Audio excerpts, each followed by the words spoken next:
तुर्की की जानिब से दिफा और एविएशन में एक तारीखी काम करके इनकलाब बर्पा कर दिया गया है और एर्तुल ड्रामे के अंदर आप एक इस्तेलाह सुना करते थे, उसे भी तुर्की ने सच साबित कर दिया है। इन तमाम चीज़ों के ऊपर आज के इस व्लॉग में बात होगी। अस्सलाम वालेकुम। आज तारीख है 1 दिसंबर 2025 और मैं हूं रजा अब्बास। आपसे दरख्वास्त के वीडियो को लाइक और चैनल को सब्सक्राइब जरूर कीजिएगा।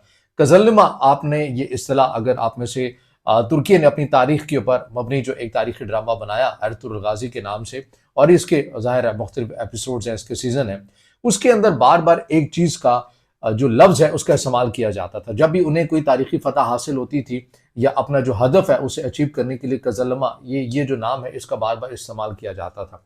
अब ये लफ्ज़ क्या है, इसका मानी क्या है? तुर्की या तुर्क ज़ुबान के अंदर इसे आप ये कह लें कि कज़ल जो है वो सुर्ख है और आगे वाला जो हिस्सा है यानी कज़लमा वाला जो हिस्सा है ये सेब को कहा जाता है। यानी सुर्ख सेब से वो तशबीह दिया करते थे अपने टारगेट को।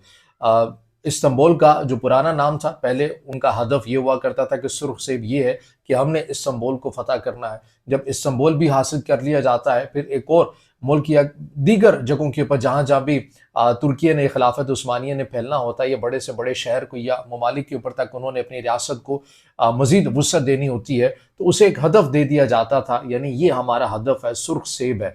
यानी ये फल नहीं था, बेसिकली टारगेट होता था। अब यही जो तारीखी नाम है, ये तुर्की ने अपनी एक ऐसी टेक्नोलॉजी को दिया है जो वाकई सही मानों में आप ये कह सकते हैं कि दिफा के अंदर और एविएशन के अंदर इस टेक्नोलॉजी ने एक इनकलाब या तारीख साज इकदाम जो है वो तुर्की की तरफ से किया गया है। ये तुर्की की एक कंपनी की तरफ से किया, कज़लमा ही नाम दिया गया है इस ड्रोन टेक्नोलॉजी को, जिसने पूरी दुनिया के अंदर एक हलचल मचा के रखी है। यानी आप ये देखिए कि जो काम अमेरिका नहीं कर सका, जो काम रशिया अभी तक नहीं कर सका, जो काम अभी तक चाइना नहीं कर सका, वो तुर्की की इस एविएशन कंपनी ने या दिफा के मैदान के अंदर तुर्की ने ये जो मैदान है ये मार लिया है। किया क्या है, तुर्की की जानिब से एक कज़लमा ड्रोन जो है ये बनाया गया है, इसका नाम ये रखा गया है। पहले इसका नाम कुछ और था, MIUS, यानी वो तुर्की के अंदर उन्होंने शॉर्ट एब्रीविएशन के मैंने आपके सामने नाम रखा है। यानी एक ऐसा तैयारा जिसके अंदर पायलट नहीं है, बगैर पायलट के लड़ने वाला तैयारा, ये दर हकीकत उसका एक नाम था, मतलब था उर्दू में अगर उसका तर्जुमा किया जाए। लेकिन फिर उसके बाद में चेंज किया गया। 2013 के अंदर इसकी इब्तदाई शक्ल हमारे सामने आती है। फिर जो इस कंपनी के ये वही है जिन्होंने TB2 या बैराक्टर बनाने वाले जो कंपनी है बेकार, उनकी तरफ से ये बनाया गया है। और इनके जो चेयरमैन है उन्होंने कहा था कि हम इस हद तक हो जाएंगे कि तकरीबन 2023 के अंदर हम इस काबिल हो जाएंगे कि हम आजमाइशी जो परवाजें हैं वो इसकी शुरू करेंगे। लेकिन इस काम के अंदर तुर्की की इस कंपनी की संजीदगी का जो अंदाजा है वो आप इस बात से लगा सकते हैं कि जो काम 2023 में होना था, ये इन्होंने 2021 या 22 के बिल्कुल आखिर में, यानी जो आजमाइशी जो परवाजें थी वो शुरू कर दी। जो तकरीबन पहले बताया गया कि 18 किलोमीटर तक इसको चेक किया गया कि ये चल सकता है नहीं चल सकता।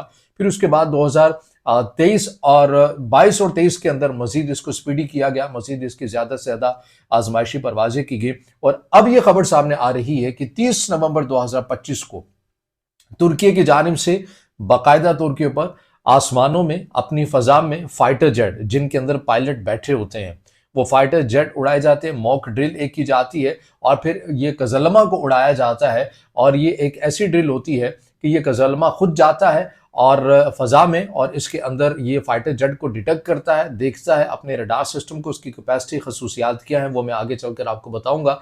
लेकिन बताने का मकसद ये है कि ये अपने खुद कार सिस्टम की बदौलत कज़लमा ड्रोन, बगैर पायलट वाला फाइटर जेट, ये तुर्की के जदीद तरीन जो फाइटर जेट है उन्हें लॉक कर लेता है। अब ऐसा तो नहीं है कि मिसाइल से उड़ा देता है, लेकिन लॉक कर लिया जाता है। लॉक करने का मतलब ये होता है कि हम आपको निशाना बना सकते हैं। और सबसे दिलचस्प बात यह है कि ये कोई डॉग फाइट के नतीजे में नहीं, बल्कि इसके अंदर BYR है, बियॉन्ड विजुअल रेंज, जो मिसाइल जो लगाए गए हैं, यानी 300-400 किलोमीटर दूर से अपने दुश्मन को देख लेना और करीब आने ही नहीं देना और दूर से दुश्मन के जहाज को, फाइटर जेट को लॉक कर देना।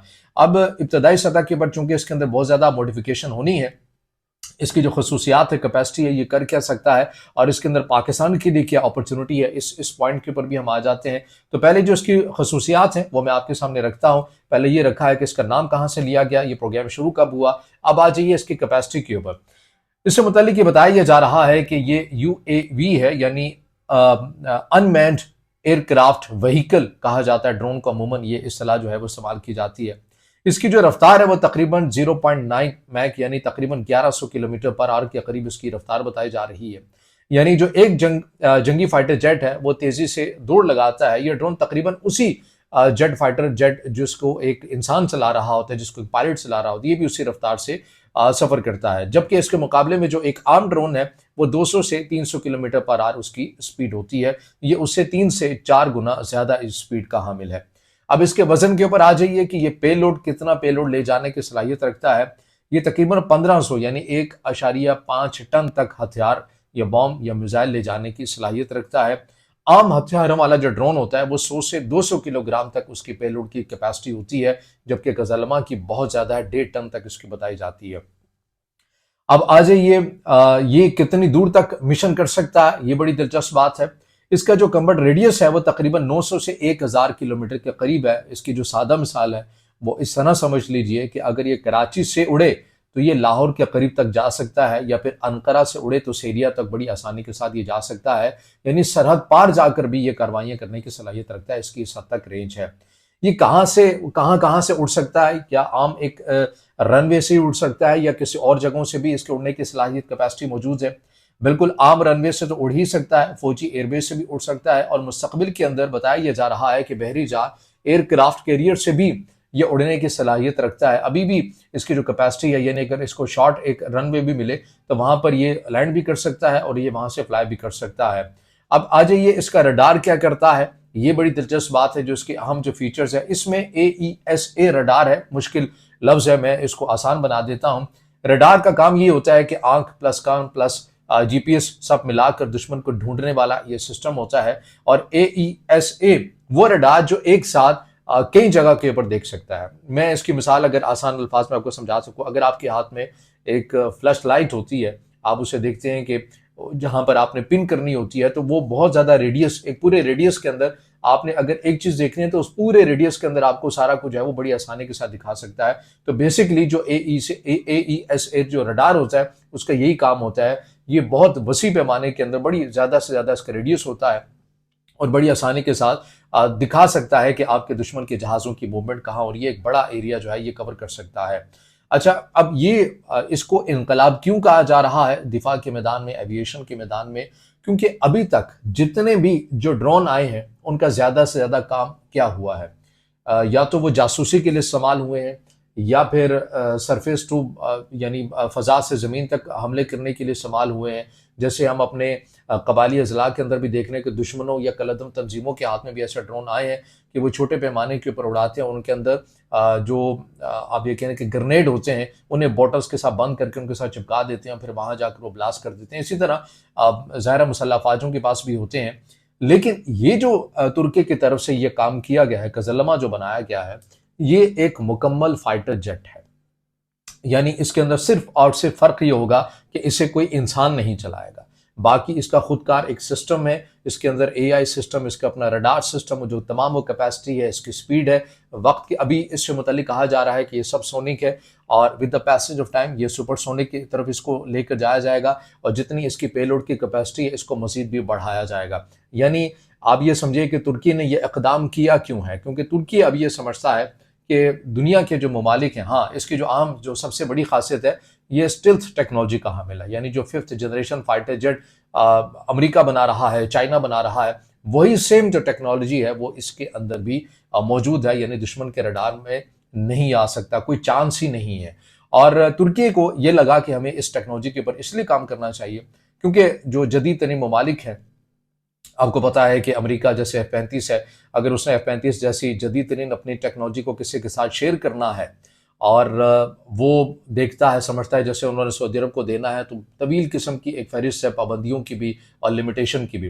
तुर्की ने कहा कि बजाय कि हम किसी से ये टेक्नोलॉजी लें, हमें खुद ऐसी टेक्नोलॉजी बनानी पड़ेगी, और वही टेक्नोलॉजी अब तुर्की इसको बनाने के ऊपर कामयाब हुआ है। और तुर्की वो पहला मुल्क बना है जिसने किसी भी ड्रोन से एक फाइटर जेट को गिराने की मॉक ड्रिल की है और उसके अंदर वो कामयाब भी हुआ है।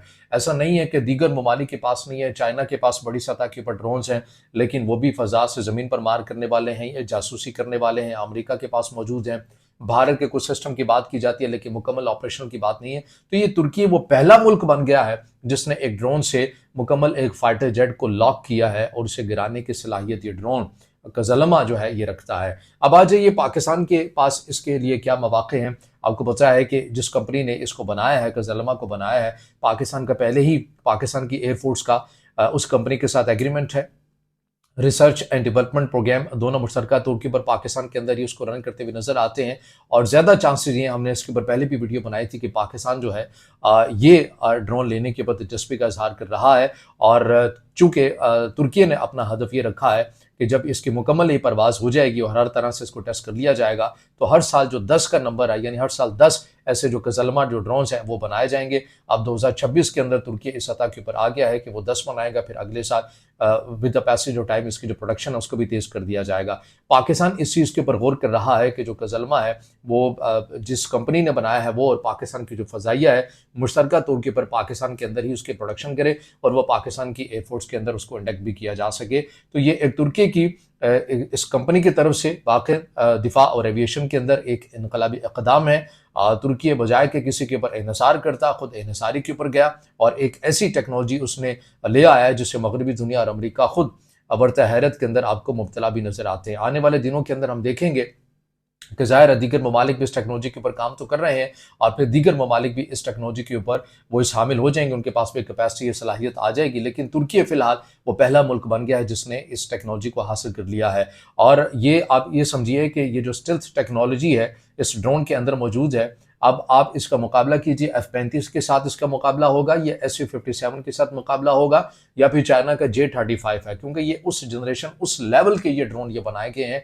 और फिर इसके अंदर आपको पता है कि ड्रोन का फार्मूला वही होता है और जिसे एक आम जो दिफाई जुबान के अंदर कहा जाता है ना कि क्वांटिटी जो है वो बीट कर जाती है क्वालिटी को। तो ये ड्रोन्स बेसिकली बनाने का मकसद ही ज़्यादा से ज़्यादा ये होता है कि ड्रोन के ऊपर खर्चा भी कम आता है, इसके ऊपर लागत भी कम आती है। बजाय कि F-35 लिया जाए, J-35 लिया जाए, Su-57 लिया जाए, उनकी लागत बहुत ज़्यादा है। उतनी लागत के अंदर तो आप 15-20 इस किस्म के जो ड्रोन है ये तो बड़ी आसानी के साथ आप खरीद सकते हैं। तो इसीलिए ड्रोन्स के लिए ये सवाल लफ्ज़ जो है टर्म इस्तेमाल की जाती है कि क्वांटिटी जो है ये हरा सकती है क्वालिटी को। तो बहरहाल अब तुर्की की जानिब से बड़ा एक कामयाब तजर्बा किया गया है। पूरी दुनिया के अंदर इसके चर्चे किए जा रहे हैं, सोशल मीडिया के अंदर इसकी बहुत ज़्यादा बातें की जा रही हैं। दीगर ममालिक भी अब इसके ऊपर इस टेक्नोलॉजी को हासिल करने के लिए आपको काम करते हुए नजर आ रहे हैं और तुर्की वो मुल्क है जो 37 ममालिक को अपनी ड्रोन टेक्नोलॉजी शेयर करता है। पाकिस्तान भी इसके अंदर दिलचस्पी का इजहार कर रहा है। अब देखना यह है कि पाकिस्तान की एयरफोर्स के पास कब ये जदीद तरीन जो फाइटर जेट हैं बिना पायलट के ये कब आते हैं।